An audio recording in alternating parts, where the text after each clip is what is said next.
কেইদিন আগতে শিল বৰষুণ আহিছিল, আপোনালোকে গমেই পাইছিল হয়তো। তাৰ পাতবোৰ পৰিছে, আমি তাৰ ওপৰতে খোজকাঢ়ি গৈ আছোঁ, শব্দ পাই আছে আপোনালোকে। আমি আগুৱাই গৈ আছোঁ সত্ৰৰ ফাললৈ। আমি এই সন্মুখৰ ভাগ পালোঁ। এয়া আপোনালোকে দেখিবলৈ পাইছে, এইটো হৈছে সত্ৰৰ সন্মুখৰ ভাগ। আপোনালোকক ভালদৰে দেখাই দি আছোঁ।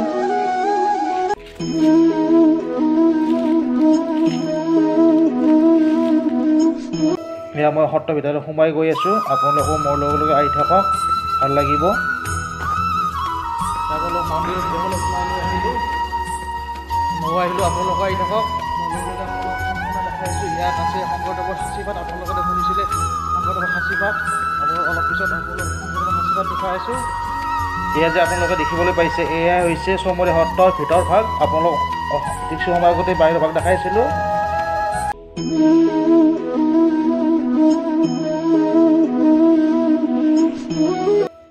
এইবোৰ হৈছে শংকৰদেৱে লিখা সাঁচিপাত। আপোনালোকে দেখিব পাৰে হয়তো, ময়ো দেখা নাছিলোঁ আগতে, আজিয়ে দেখিলোঁ সাঁচিপাত।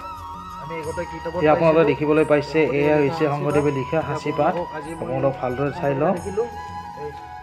সেৱা লৈছোঁ, আপোনাক দেখাবলৈ পাই মই বহুত সুখী হৈছোঁ। আপোনালোক ভালদৰে দেখাই দি আছোঁ বেক কেমেৰাৰে। সেয়া আপোনালোকে দেখিবলৈ পাইছে, এয়া হৈছে শংকৰদেৱে লিখা সাঁচিপাত। আপোনালোক ভালদৰে চাই লওক। তেতিয়া মই সোমাই আহিলোঁ চমৰী সত্ৰৰ মণিকূটৰ ভিতৰলৈ। আপোনালোক দেখাই আছোঁ চমৰী সত্ৰৰ মণিকূট। এই 5 বছৰৰ পৰাই মন্দিৰ জ্বলি আছে। ইয়াত 60 বছৰৰ কাৰণে 30জন ভক্ত থাকে।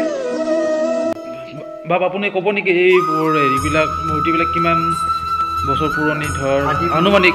আদি পূৰ্বৰ পৰা এনেকৈ চলি আহিছে। এইবিলাক মূৰ্তিবিলাক আমাৰ আগৰ মানুহবিলাকে এনেকৈ চন হিচাপে কোৱা নাই, আনুমানিক কিমান বছৰ পুৰণি হ'ল?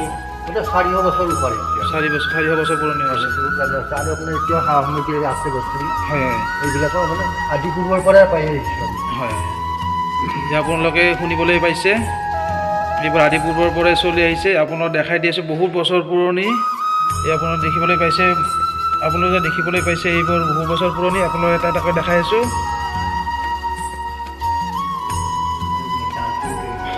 এইবিলাক হৈছে ইয়াৰ সত্ৰত দানস্বৰূপে উঠা কিছু সামগ্ৰী দেখাই দি আছোঁ। এইবোৰ হৈছে শৰাই। ইয়াত সত্ৰত দান দিয়া হয়।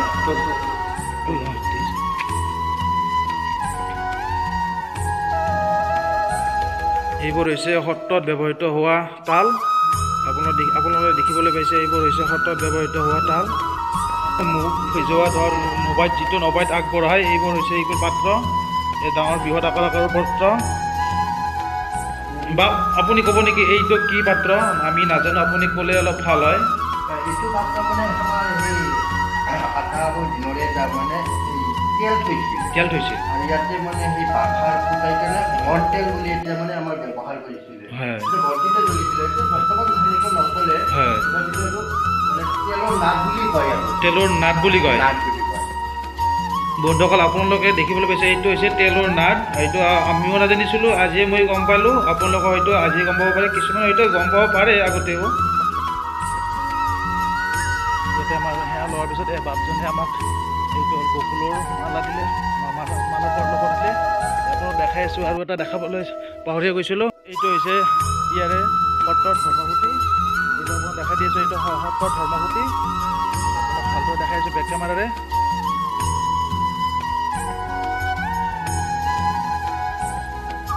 আহোম ৰজা লক্ষ্মীনাৰায়ণ দিনৰ ৰজাই এইটো বনাইছিল। লক্ষ্মীনাৰায়ণ ৰজাই বনাইছিল আহোম ৰজাৰ দিনত। হয়, হয়, আমি শুনা পাইছিলোঁ এইটো আহোম ৰজা লক্ষ্মীনাৰায়ণ। কওকচোন।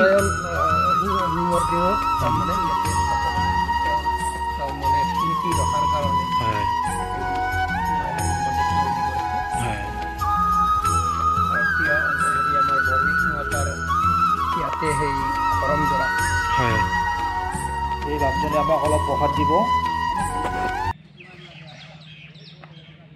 এয়া আপোনালোকক মাধৱদেৱ উদ্যানখনৰ ভিতৰলৈ সোমাই লৈ আহিলোঁ।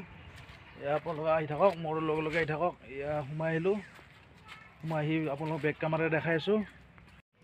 যদি আপোনালোকৰ ভিডিঅ'টো চাই ভাল লাগিলে, আপোনালোকে লাইক, কমেণ্ট আৰু শ্বেয়াৰ কৰিব। আৰু মোৰ চেনেলটো নতুনকৈ আহিছে যদি ছাবস্ক্ৰাইব কৰি দিব, তেতিয়াহে নতুন ভিডিঅ' পাই থাকিব আপোনালোকে।